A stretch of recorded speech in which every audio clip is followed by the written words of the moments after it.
Elara struck the wine out of the Duke of Valerius's hand before the northern court had finished rising to drink his health. The marriage cup, heavy silver, etched with the wolf of his house, rang violently against the black marble of the great hall. It spun away, casting a wide, dark arc of vintage claret, the full length of her cheap gray bridal silk. 60 guests froze. 60 lords and ladies of the Winter Kingdom stood with their crystal glasses lifted to a dying man, only to stare in absolute horror at the woman he had just been forced to marry. The wine spread between the bride and groom on the pale stones, thick and dark as an opened vein. Regent Lord Silas had chosen her for this marriage because she was supposed to be a nobody, a ruined merchant's ward, purchased to bury a dying duke. Silas had sold her to the north for 3 reasons. She was cheap, she had no family to mourn her, and she was the true queen of Ethelgard, stripped of her crown in the dead of night and erased from the royal archives. To the lords of Valerius Keep, she was just the bought bride, a nurse for the deathbed, and a widow for the funeral. She had smelled it 2 seconds before her hand moved. As the silver cup crossed beneath her face on its way to the Duke's pale lips, the scent hit her. Bitter almonds, faint and sweetish, riding perfectly under the heavy fruit of the wine. Most noble noses would have called it the claret itself. Hers had been trained by the late king's royal apothecaries since she was 7 years old. She knew cherry laurel water the way a soldier knows the smell of iron. A drop of it flavors a royal confectio. A wine glass of it stops a man's breath before his wedding guests have set down their toast. Whispers. She is mad, someone whispered into the cathedral quiet of the hall. The girl is completely mad. Or drunk, a countess said near the tall, frost-covered windows, making sure the words carried. Duke Julian stood at the head of his own wedding feast, with wine dripping from his velvet sleeve, and death settled deep in his face. He was gray at 35, his once broad shoulders thin as a blade beneath his heavy dark coat. While every other eye in the hall was locked on the ruined toast, his deep-set gray eyes were fixed entirely on his bride. He did not shout. He did not call for the guards. He simply looked at her, weighing the violence of her action against the total stillness of her posture. She stood rigid, her spine perfectly straight, ignoring the wet silk clinging to her legs. "My lord." Regent Lord Silas came around the long table, a mask of warm, uncle-like concern painted perfectly across his narrow face. He reached for Julian's arm. "Sit down. The excitement of the day, the poor girl is clearly overwhelmed." "You will forgive my wife," Julian said. His voice was quiet, but it reached the back wall without a shred of effort. The authority in it was absolute, the tone of a war duke who was used to commanding armies, even if his body was currently failing him. "She has traveled a long road, gained a husband this morning, and the wine was not to her taste." Julian turned his head slowly. "Gates, bring another bottle." No one laughed. No one dared. Dr. Croft, the royal physician Silas had so generously sent from the capital to care for the Duke, was already there with a chair and a physician's gentle murmur. Behind a feathered fan, a noblewoman whispered the words, "bought for copper," in the tone reserved for the plague. Elara stood very straight in her spoiled dress and did her math in the silence. She had been at Valerius Keep for 3 days. She had been married for 4 hours. She had just knocked a cup from the most powerful duke's hand on the strength of one breath. If she was wrong, she was a madwoman, and Silas would have her quietly disposed of.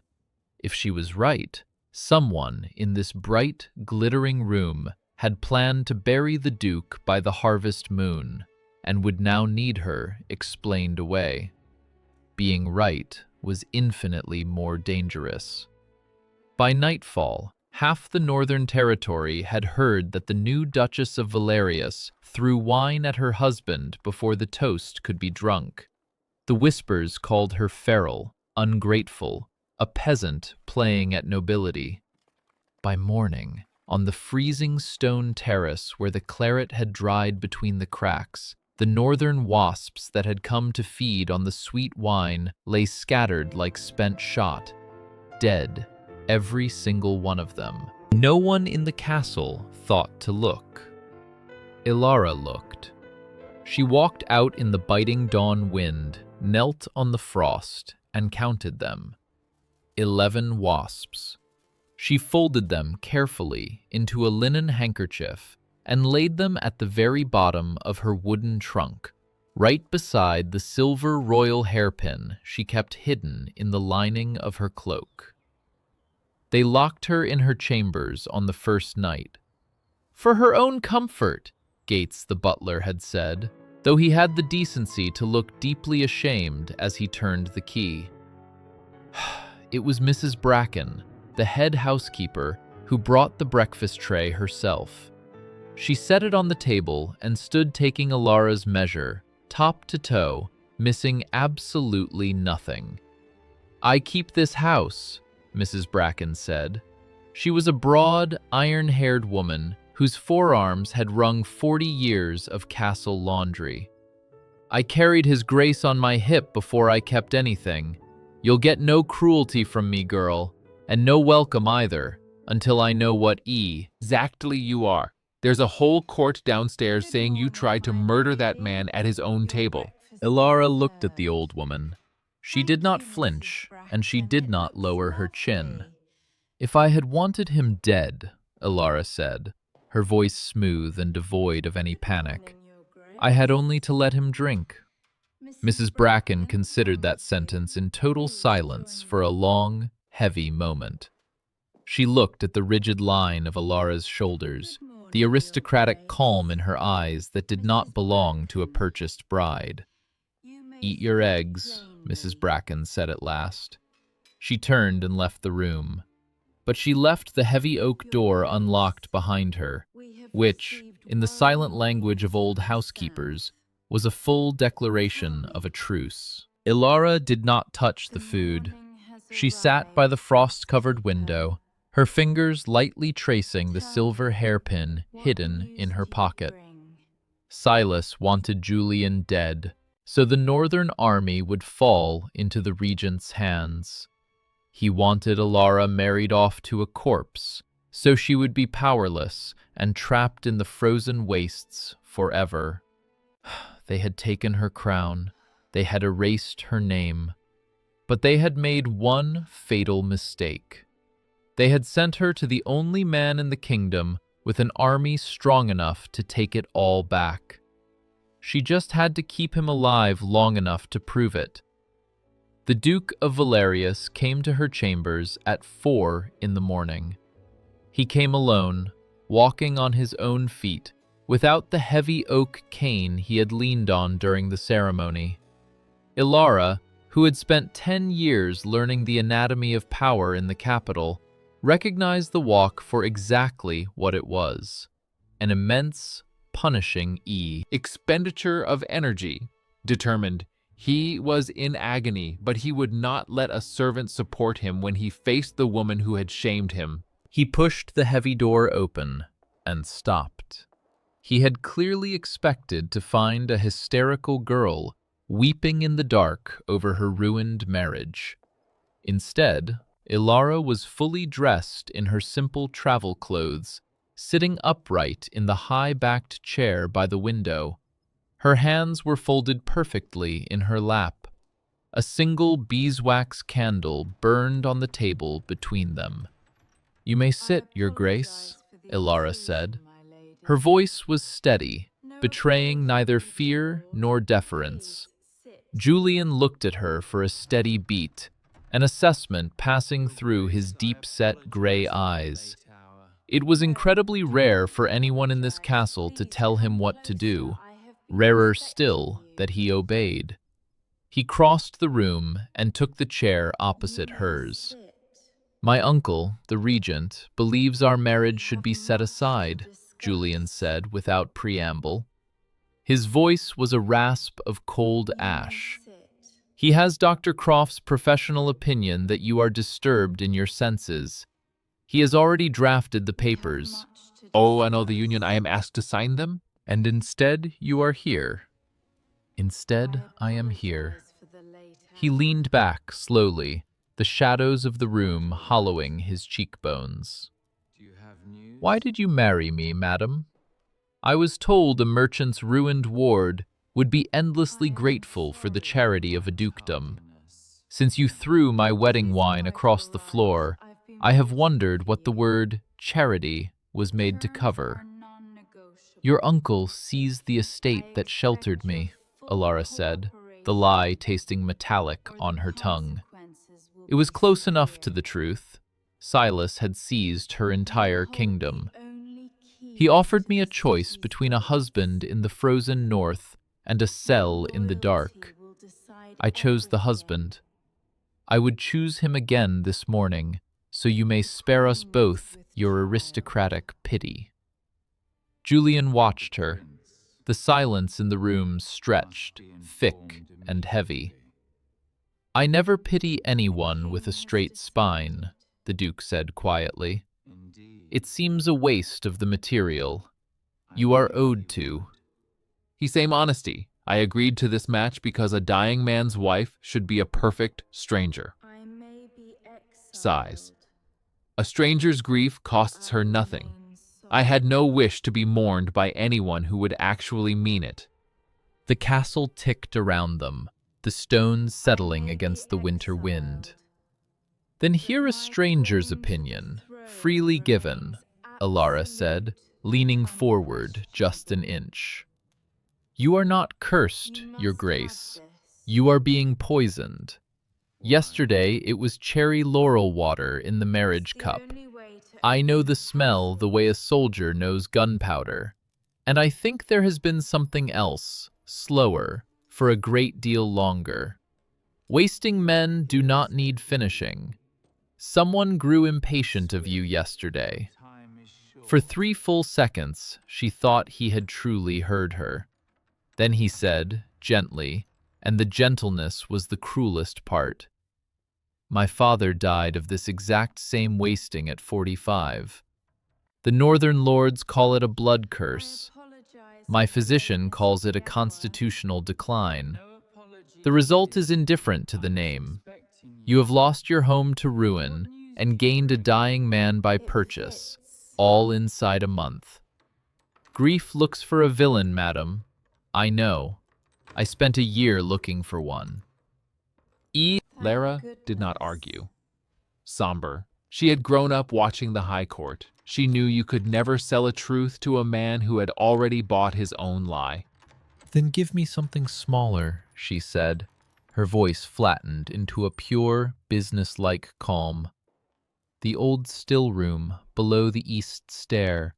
It is locked and it is wasted. I spent my youth learning the apothecary's trade. I have 10 years of knowledge in my hands, and nothing to do with them while I wait for you to die. Let the court say the Mad Duchess makes rosemary water." Julian studied her. The calculation went over her like a freezing draft off the flagstones. Then, very slowly, he reached into his coat and placed a heavy, black iron key on the table beside the candle. "The still room is yours," he said. He rose, paying for the movement with rigid shoulders. At the door he paused, his hand on the iron latch. "You will find this house full of people, managing what I can bear to know, Duchess. I ask you not to join them." "I never manage anyone," Elara said to his back. "It is why I am currently an exile." By noon the next day, Mrs. Bracken led her to the door below the east stair. The housekeeper did not speak as Elara turned the heavy black key. The door gave way to cold stone and the ghosts of old herbs. Lavender and rue hung gray on iron hooks. A copper still sat in the corner, covered in a fine green bloom of neglect, beside a wall of tiny wooden drawers.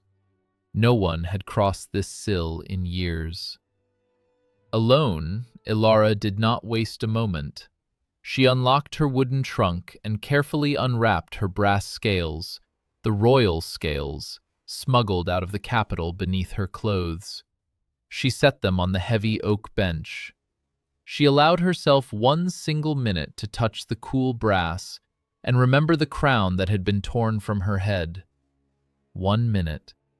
Then she wiped her hands and went to work. That evening, before the maid could collect it, Elara walked into the scullery and retrieved the Duke's empty night glass. It was the glass that held the strengthening tonic, mixed nightly by Dr. Croft's own hands.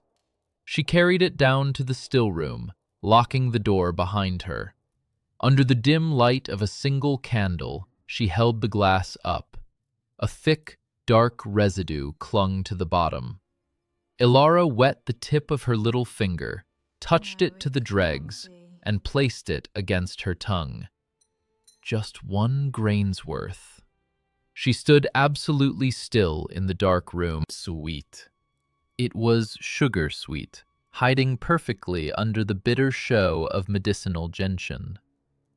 In the royal archives, there was an old law about sweetness in a bitter draught. It was the taste of something being hidden. It was the taste of lead.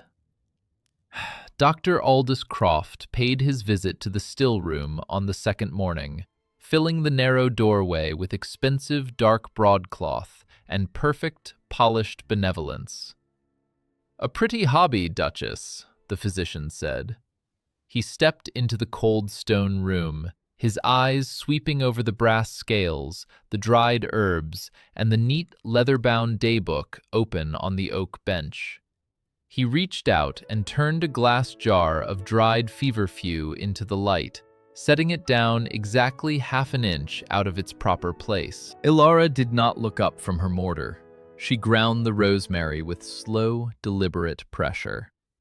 "I will speak plainly, as a friend of this house," Croft continued, his voice smooth as oil. "His Grace's system is delicately poised. Poised, madam, as a scale is poised. An amateur kindness could tip it past my mending. You will compound absolutely nothing for the Duke. Rosemary water for the linen, by all means, but you will leave the medicine to the Crown's appointed physician." He smiled with real warmth. That was the most terrifying thing about him. "I knew of the old apothecary who raised you in the capital," Croft added softly. "A capable man, I always heard. A cautionary tale in our trade, how quickly a man is ruined once the Regent decides he is inconvenient." Elara stopped grinding. She set the heavy stone pestle down. She turned to face him, drawing herself up to her full height. She was a head shorter than the physician, but the absolute stillness in her posture made the room feel suddenly, dangerously small. "I am glad we understand one another, Doctor," Elara said. Her voice was ice over deep water. "My guardian taught me to measure carefully. I have found that those who measure poorly always face a reckoning when the final accounts are drawn." Croft's smile tightened, just a fraction. He left her his blessing, the smell of Macassar oil, and a silent declaration of war.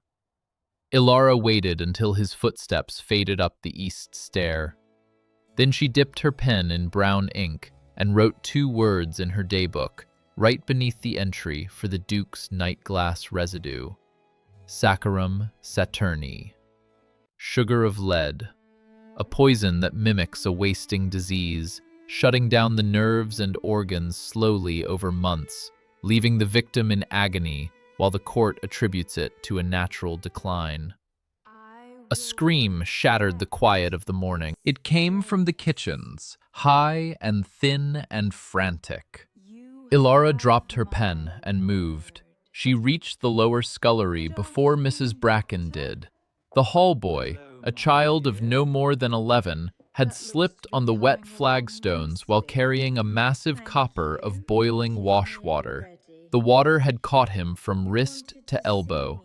He was on his knees, screaming in blind panic, while 3 maids fluttered around him with dirty rags. "Stand back," Elara ordered. It was not the voice of a purchased bride. It was the voice of a sovereign commanding her court. The entire kitchen froze, stepping away from the boy as if pushed by a physical force. Elara dropped to her knees on the wet, filthy stones, ignoring the mud soaking into her gray silk hem. "More cold water from the well. Now," she commanded, her voice level and absolute as a builder's line. "Do not put a rag near that skin. Fetch honey from the larder and the cleanest linen you have. And no, you will not smear butter on it. Who taught you that? Move." The kitchen scrambled to obey. The boy was Davy Prue, the younger brother of Susan, the Duke's upstairs maid. He gripped Elara's sleeve with his good hand, shaking violently as the pain set in. Elara let the sleeve be ruined. She guided his burned arm into a deep basin of freezing well water. She did not coddle him. She spoke to him with a calm, grounding authority, telling him a story about the hunting hounds in the capital until his violent shivering finally began to slow. Mrs. Bracken stood in the doorway through all of it. The old housekeeper watched the new duchess ruin her clothes for a servant boy, watched the aristocratic precision of her hands as she applied the honey and wrapped the clean linen. Bracken said absolutely nothing. But that evening, when the supper tray was brought down to the cold, still room, it had 2 thick cuts of roasted meat on it instead of 1. Mrs. Bracken stayed while Elara ate and silently mended the fire, even though the fire needed no mending. It was a truce, sealed in honey and cold water. 3 nights later, the Duke of Valerius came to the still room again. It was 2 in the morning. Elara was sitting at the bench, her daybook open, when the reflection in the garden door's glass showed a second light. Julian stood in the doorway, in his dark dressing gown, holding a chamber stick. He looked like a ghost haunting his own castle, but his deep-set eyes were entirely lucid. "I saw the light under the stair," Julian said. "May I sit? Kindly say no if you would rather. Everyone in this fortress says yes to me, and it has utterly spoiled my manners." "Sit," Elara said. She moved the daybook an inch to the left. He sat on the second wooden stool. He watched her for a long time in the candlelight. He never touched her things without asking. He was a war duke, accustomed to taking territories, yet he treated her small workspace with the reverence of a sanctuary. "Bracken tells me you saved the boy's arm," Julian said quietly, "and that you asked nothing, told no one, and that she has decided." "Ed, you are to be kept. I have known that woman for 40 years. It is the fastest surrender I have ever witnessed. Curious. He will keep the arm. The scar will fade in a year," Elara said, her fingers absent-mindedly tracing the edge of her silver hairpin. Julian looked at the leather-bound daybook, the neat, ruled columns, the precise arithmetic of grains and drams. "My steward's books are kept worse," he noted. "An apothecary without a daybook is a poisoner with good intentions," Elara said smoothly. She heard the word land in the quiet room. Poisoner. She let it lie there between them on the cold stone, refusing to soften it. Julian's face tightened. Under the candlelight, the sharp angles of his jaw were plain as a lesson in a surgeon's hall. Since your wedding morning opinion of my wine, Julian said, his voice dropping to a low, dangerous murmur, I have 4 times let the evening glass stand. I emptied Dr. Croft's tonic into the ashes when Gates turned his back. A childish experiment. Elara stopped moving. And? She asked. I sleep on the nights I cheat, madam, and I am in agony on the nights I obey. Julian leaned forward, the shadows catching the hollows of his cheeks. I was bred to weigh evidence, and the evidence has begun to weigh back. He set the chamber stick down on the bench. So I will ask you once, plainly, and I will believe the answer. What was in my cup at the wedding? Cherry laurel water, Elara said, her eyes locked on his. Enough to flavor a celebration. If you had drank it, they would have said the excitement of the day finished what your illness began. They would have buried you inside the week, and me, they would have locked away forever. The candles burned low. Somewhere above them, the great castle ticked and settled, the winter wind howling against the black stones. Pour my tonic, the Duke of Valerius said at last. The absolute command of a general had returned to his voice. Every night, from your hand, and no others. He stood, took up his light, and paused at the door. I do not say I believe everything yet, Duchess. I say the evidence has begun to weigh. That night, for the first time in a year, the Duke of Valerius slept 7 straight hours without a single waking breath of pain. By the following morning, Dr. Croft heard of this sudden improvement. The physician stood in the corridor, his face performing a mask of delight, while his cold eyes added and subtracted the threat. Before noon, Croft asked a fast rider to take a sealed, urgent letter south to the capital, directly to Regent Lord Silas. For 9 days, the Duke of Valerius mended like a frozen field beneath a sudden, violent sun. He slept through the night. He ate without pain. He walked the long, black marble galleries of Valerius Keep from end to end, his heavy oak cane left forgotten by the hearth.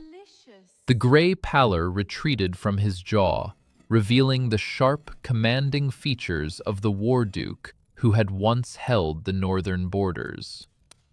Elara poured his tonic every evening.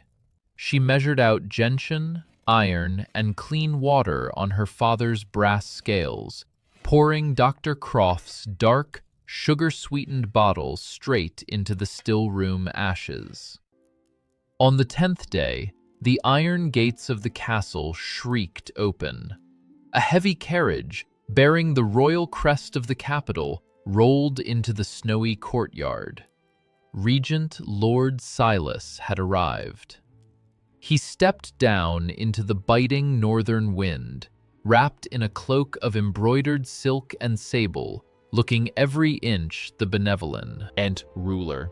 He handed his gloves to Gates, flashed his famous polished smile, and declared he had driven through the night the moment he heard of his dear nephew's miraculous recovery. In his breast pocket, folded very small, was the urgent letter Croft had sent south 10 days ago, but his smile gave absolutely nothing away. Julian met him in the great hall. The Duke stood tall, his shoulders broad under a dark coat, looking like a man ready to command a siege rather than a man preparing for a crypt. Silas embraced him, playing the relieved uncle flawlessly, but Elara saw the regent's pale blue eyes flick over Julian's restored posture. For one unguarded second, the regent's face was a ruin of calculated panic. Silas had come to inspect a corpse. Instead, he found a general. That evening, Silas took Elara's hand in the drawing room before dinner, speaking loudly enough for the servants to hear. They wrote to me he was dying, the regent said. tears standing frankly in his cold eyes. I had learned to read the letters with a brandy standing by, and now I come north and find him arguing with his steward about Wintergrain, you will have to forgive our entire family, Duchess. We bought you to be a nursemaid, and you have turned out to be our savior. It was a masterclass in deception. Every word rang with false warmth, but as Silas kissed her knuckles, his grip tightened just a fraction too hard, a silent, vicious warning. Whispers. He knew she was Queen Elara. He knew he had stripped her of her crown, and he knew she was the only variable in this frozen wasteland that he had not accounted for. Dinner was a battlefield dressed in silver and crystal.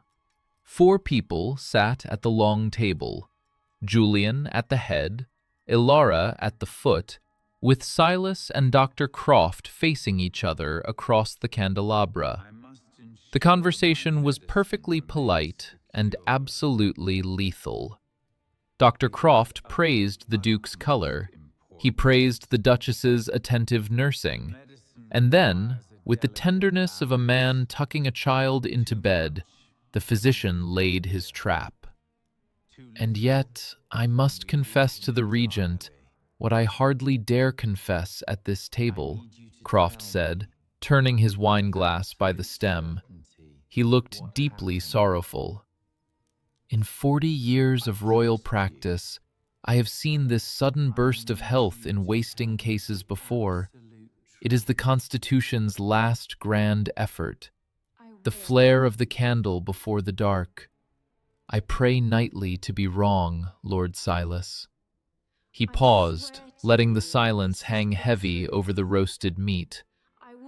But if the decline should return, it will return with tea. Ribble violence. I would be failing my duty to the crown if I did not correct His Grace's regimen tonight myself. It was an exquisite political maneuver. In one speech, Croft had explained away Julian's recovery, pre-written his impending relapse, and justified administering a massive, lethal dose of poison right before the Regent's eyes. The corrected dose came up with the port. Dr. Croft produced a new, dark green bottle from his velvet bag. He poured it with his own hands, his eyes locked on the glass until the thick liquid settled. He placed it directly in front of Julian. Elara sat perfectly still at her end of the table. Her silver hairpin felt heavy against her scalp. "His Grace has already taken his evening draught," Elara said. Her voice cut through the room, cool and measured. "A delicate system cannot bear sudden additions, Doctor. You said so yourself." Croft smiled at her the length of the cloth. "Nothing is so dangerous to a medical recovery as a woman's arithmetic, Duchess.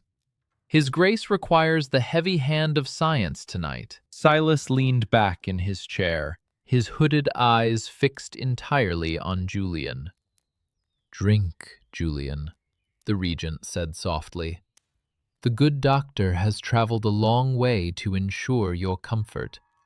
Do not insult the Crown's hospitality by refusing your medicine."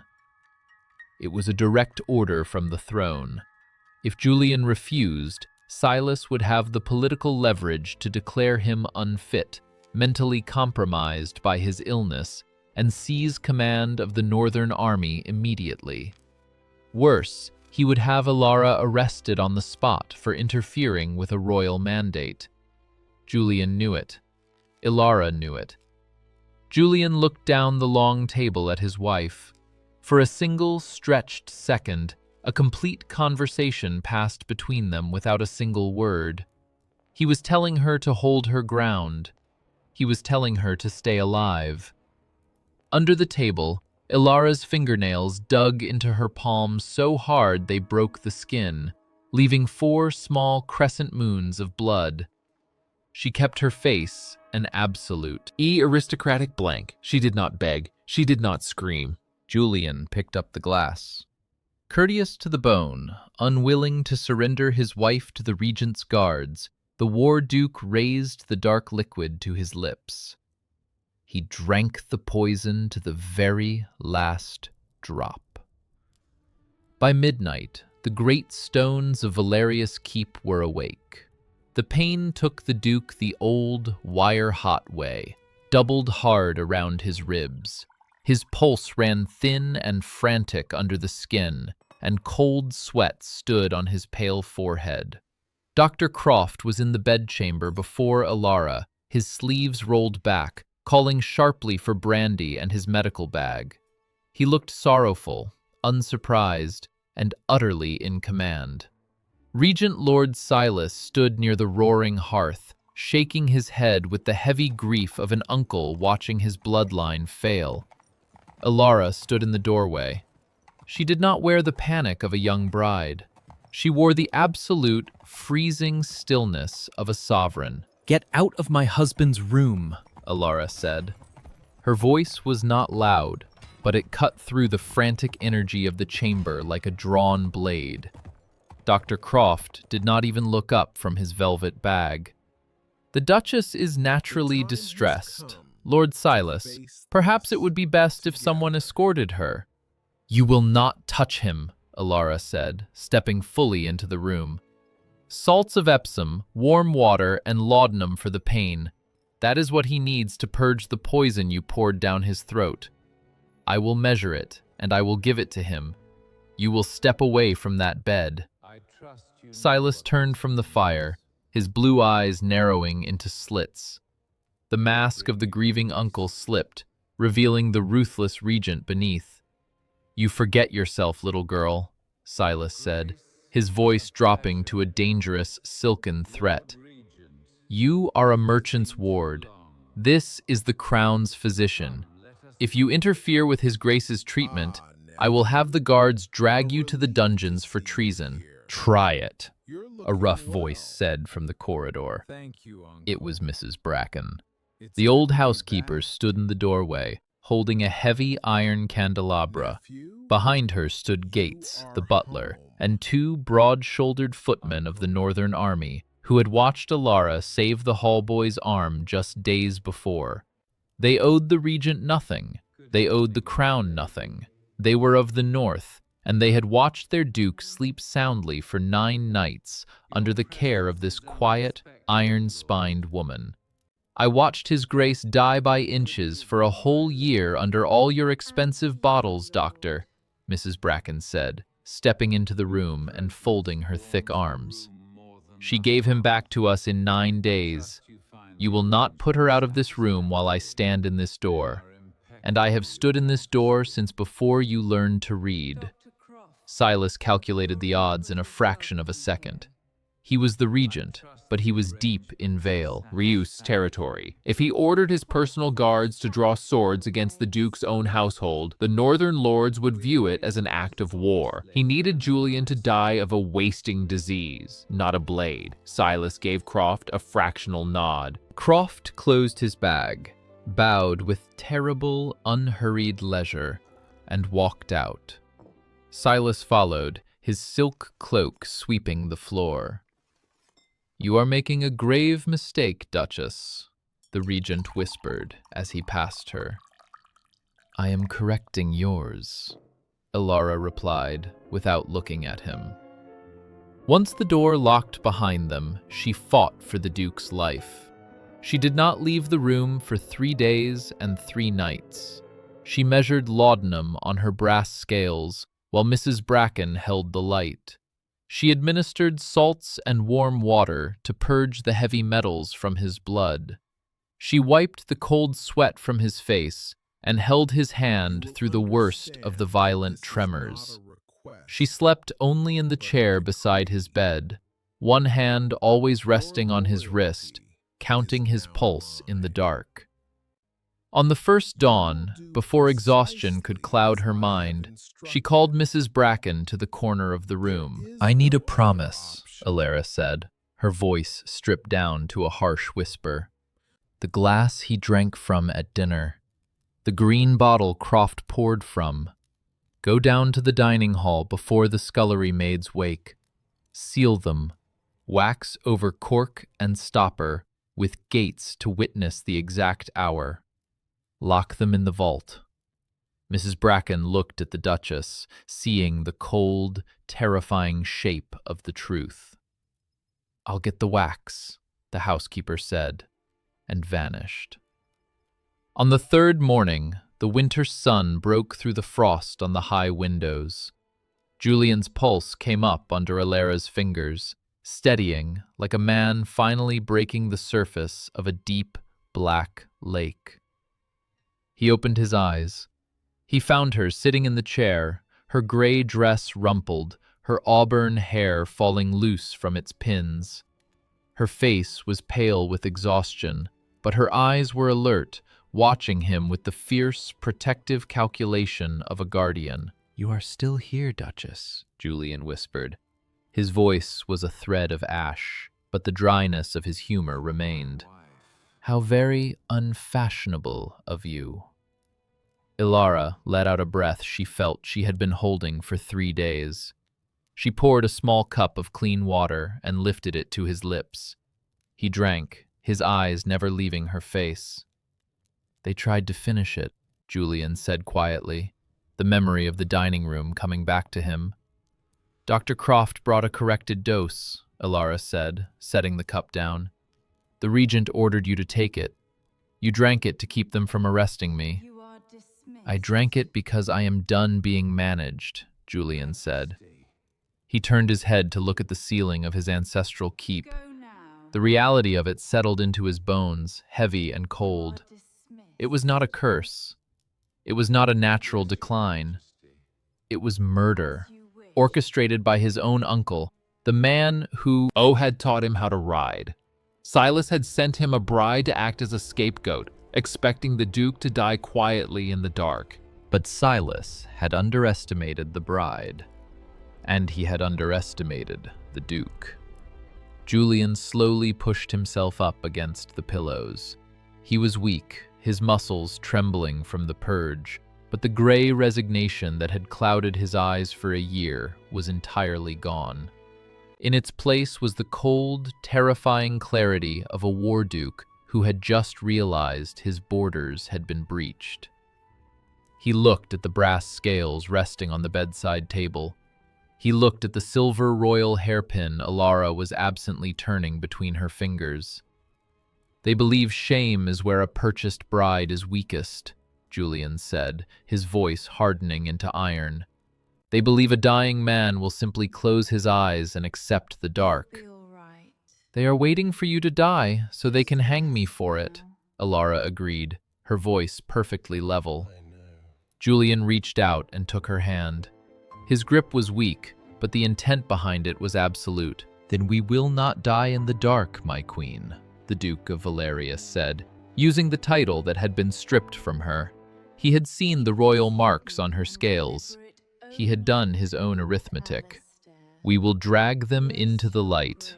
Tell me what you need to burn them." The harvest ball at Valerius Keep was meant to be a funeral in all but name.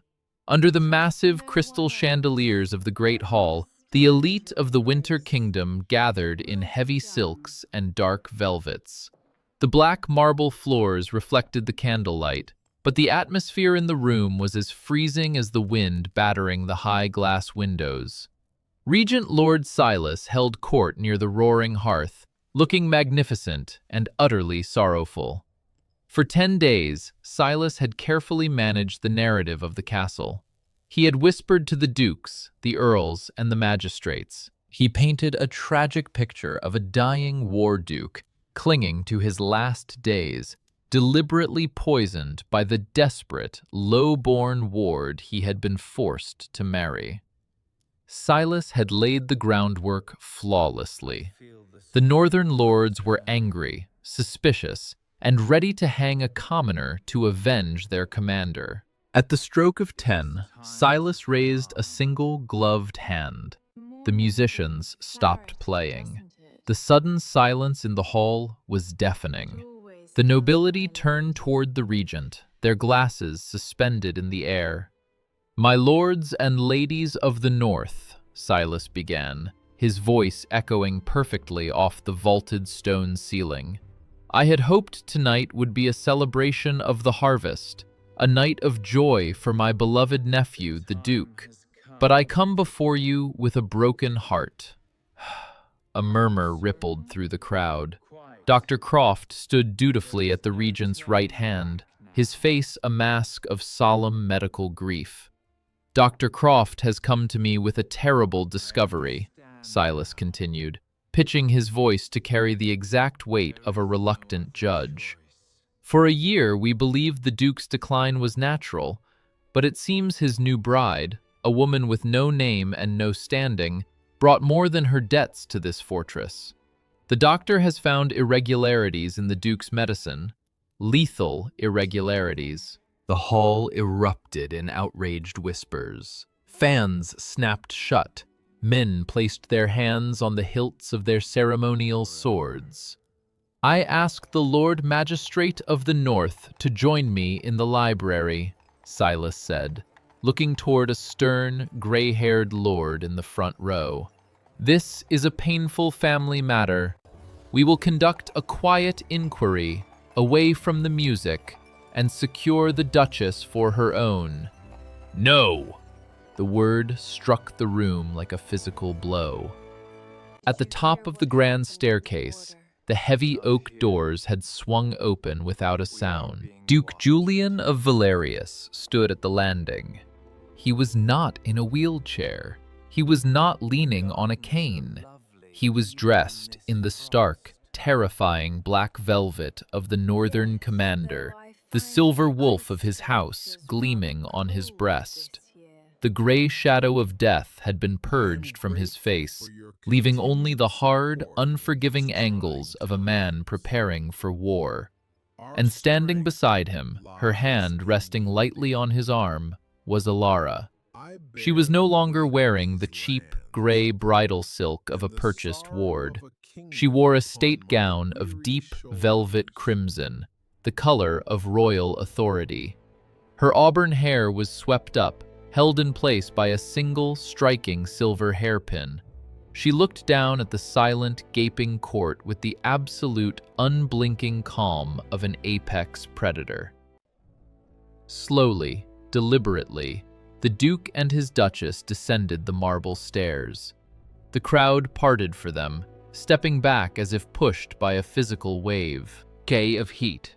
Silas's polished smile faltered for a fraction of a second, his blue eyes darting to Dr. Croft, nervous. The physician's face had gone a sickly shade of white. Julian led Elara to the very center of the ballroom, stopping precisely on the stones where her wedding wine had spilled weeks before. "You requested an inquiry, Uncle," Julian said.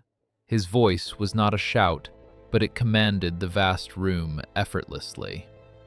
"You have tried my wife in whispers for a month, in corridors, at dinner tables, in letters sent south. I decline the library. Whatever is to be said of her will be said here, where she was first insulted, before them all." The Lord Magistrate stepped forward, looking between the healthy Duke and the stunned Regent. "Your Grace, the accusations are severe. The doctor claims he found traces of a toxic ledger. A maid has sworn she saw the Duchess compounding unauthorized powders in the dead of night."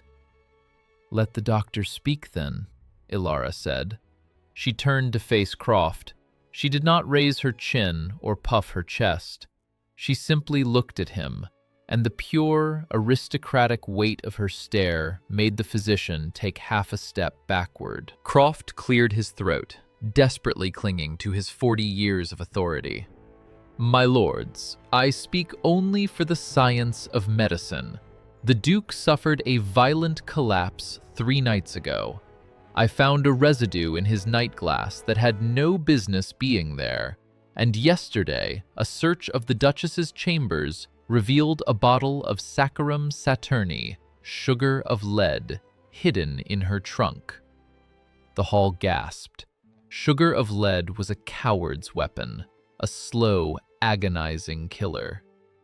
"Blood tells," Silas murmured softly, just loud enough for the front rows to hear. She is a merchant's orphan. They know nothing of honor. She thought to speed his death and claim the widow's inheritance. The northern lords began to mutter, the outrage swelling like a rising tide. The trap had been brilliantly sprung. Silas had planted the poison in her trunk, and Croft provided the medical testimony. In any court in the land, a commoner would hang on. That evidence alone. Supportive. Julian's hand tightened slightly over Elara's, a silent promise of protection. But Elara did not need to be saved. She stepped forward, releasing his arm, and claimed the floor for herself. "A compelling story, Doctor," Elara said, her voice carrying clear and cold to the back of the hall. "But you have made one fatal error in your arithmetic. You assume I am fighting without weapons." She turned toward the grand doors. "Mrs. Bracken." The crowd parted once more. The iron-haired housekeeper marched down the center aisle, followed closely by Gates, the butler. Between them, they carried a heavy silver tray. On it sat Elara's leather-bound daybook, her father's brass scales, and 3 glass bottles. A wine glass with dark dregs, a green medicine bottle, and a water decanter. Every single one of them was heavily sealed with thick red wax, bearing the unmistakable stamped crest of House Valerius. "I am an apothecary by trade," Elara said, turning back to the pale physician and the rigid regent. "And I never leave my accounts unbalanced. Let us bring this into the light." The wax seals glowed blood red under the light of the crystal chandeliers. Elara stepped up to the silver tray. She did not look at the whispers sweeping through the great hall, nor at the pale, sweating face of Dr. Croft. She picked up the green medicine bottle, the exact bottle Croft had poured from on the night Julian nearly died. She broke the Valerius wax seal with a sharp crack. Elara poured a generous measure of the thick, dark liquid into a crystal glass. She picked it up, walked around the long table, and set it directly in front of the royal physician. "Your strengthening cordial, Doctor," Elara said. The absolute silence in the ballroom made her voice ring like a struck bell. "Compounded by your own hands, trusted to no apothecary in the capital. You have called it blameless in this hall tonight." She stepped back, leaving the glass isolated on the polished wood. "If it is a true cordial, sir, finish the glass."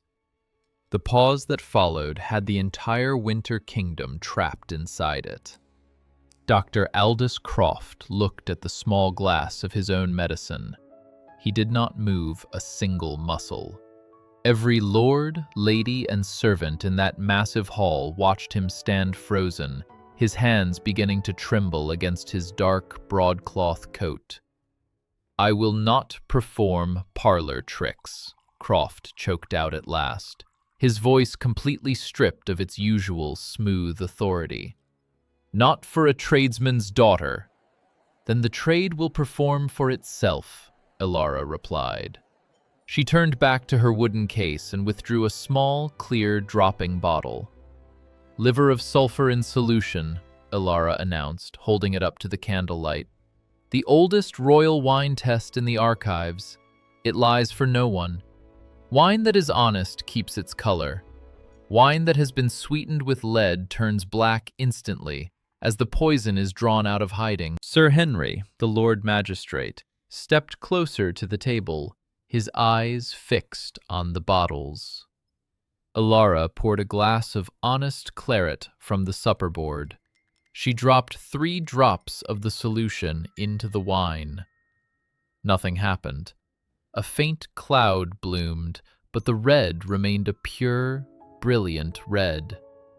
Then she turned to the Duke's night glass. the medicine Croft had prescribed for a year. She squeezed 3 drops into the dregs. It went black. Black as the bottom of a sealed well, black as pitch under the chandelier light. The sound the northern nobility made all together in that second had no politeness left in it anywhere. It was a visceral, collective gasp of horror. Several lords swore aloud. A countess covered her mouth. "Dear God," the Lord Magistrate breathed. Silas slammed his hands down on the table, his polished mask finally entirely shattering. "She poisoned the bottle herself. The girl is a viper. She doctored the seals to frame the crown's physician." "The jug and the bottle were sealed by my own hand," Mrs. Bracken said. Her rough, unyielding voice cut through the Regent's panic. She stepped out of the servant's rank, glaring at Silas. "Wax over cork, witnessed by Gates, the hour written down. We sealed them before the doctor's coach was even cold on the courtyard stones. Try calling me a liar, my lord." Silas looked around the room. He saw the cold, furious eyes of the northern lords turning toward him. The medical defense was dead. He had only one weapon left: raw political power. "You are a peasant," Silas hissed, stepping toward Elara, his face twisted in desperate rage. "A merchant's stray. You forged this evidence to steal a dukedom. Guards of the capital, arrest this traitor for attempted murder." The royal guards at the edges of the hall drew their swords. Elara did not flinch. She did not back away. She reached up with both hands and gripped the silver hairpin that held her heavy auburn hair. With a single sharp pull, she drew the pin out. Her hair cascaded down her shoulders, wild and regal. She held the silver pin up. She pressed a hidden catch at its base, and the silver cap popped open, revealing a tightly rolled, ancient piece of parchment. She unrolled it and laid it flat on the table, right beside the blackened poison. It was the original succession decree of House Thorn, stamped with the golden seal of the late king. "I am no merchant's ward," Elara said. Her voice carried the weight of centuries of unbroken rule. "I am Elara of House Thorn, daughter of the late sovereign, true heir to the throne of Ethelgard. And you, Silas, are a usurper who stole my crown in the dark and sold me to the north to bury my bloodline." The ballroom stopped breathing. Silas went entirely white. "Treason," he whispered, stepping back. "Kill her! Kill her now!" The Capitol guards surged forward. "Hold!" The command did not come from Elara. It came from the War Duke. Julian stepped in front of his wife. He did not draw a sword, because a man who owns the entire North does not need to draw his own steel. He simply looked at the Capitol guards, his deep-set gray eyes burning with absolute, unforgiving authority. The clash of steel echoed through the vaulted hall, not from the Regent's men, but from the Northern army. 50 northern lords, knights, and guards drew their broadswords in perfect unison, creating an impenetrable wall of steel around Julian and Elara. "This is Valerius territory," Julian said softly to his uncle, "and you have just ordered the assassination of my queen." Silas looked around the circle of blades. He was completely surrounded. The power he had built on poison and whispers evaporated in the span of 30 seconds. Julian turned his back on his ruined uncle. He looked at Elara, the woman who had walked into a frozen tomb and dragged him back to the light. Slowly, Deliberately, the Duke of Valerius sank to one knee on the black marble. "My life is yours," Julian said, his voice echoing in the total silence. "My army is yours. Tell us where to march, Your Grace." Following their commander, the Lord Magistrate knelt. Then the earls, then the countesses. Like a wave crashing across the great hall, the entire Winter Kingdom bowed to the woman they had mocked as a purchased bride. Silas stood alone in the center of the room, shivering, as the guards closed in to strip him of his regent's cloak. Dr. Croft was already weeping as they bound his hands. Elara looked down at the kneeling Duke. She reached out and took his hand, pulling him back to his feet. "There is a toast owed in this room," Elara said quietly, looking up into Julian's eyes. Gates was there in an instant. On his silver salver sat the marriage cup, heavy silver, still slightly dented from where it had struck the floor weeks ago. It was filled with honest, clean claret. Julian took the cup. He did not hand it to her. He held it out, sharing the weight of it. "You may drink, Your Grace," Elara smiled.